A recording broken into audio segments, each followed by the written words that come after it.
मंडळी, तुम्ही कधी अवकाशात लाकडी उपग्रह असं ऐकलंय का? जपानने जगातला पहिला वुडन सॅटेलाइट लॉन्च केलाय, म्हणजे लाकडी उपग्रह. जपानच्या क्योतो युनिव्हर्सिटीमध्ये तयार केलेला हा लाकडी उपग्रह, ज्याचं नाव आहे लिग्नोसॅट.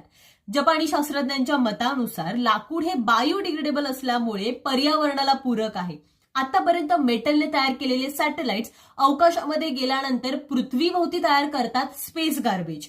अंतराळातील हाच कचरा प्रदूषण दूर करण्यासाठी मेटलला एक पर्याययुक्त म्हणून लाकडी उपग्रह बनवलाय. आणि विशेष म्हणजे यासाठी वापरलेलं लाकूड जपानमधल्या होनोकी म्हणजे मॅग्नोलियन वृक्षाचा एक प्रकार आहे, ज्याचं लाकूड तलवारींचं आवरण बनवण्यासाठी वापरलं जातं. या लाकडापासून बनवलेला आहे लिग्नोसॅट हा लाकडी उपग्रह.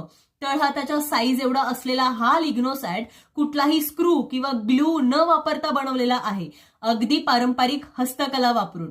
मंडळी, व्हिडिओ आवडला असेल तर व्हिडिओ नक्की लाईक करा, शेअर करा आणि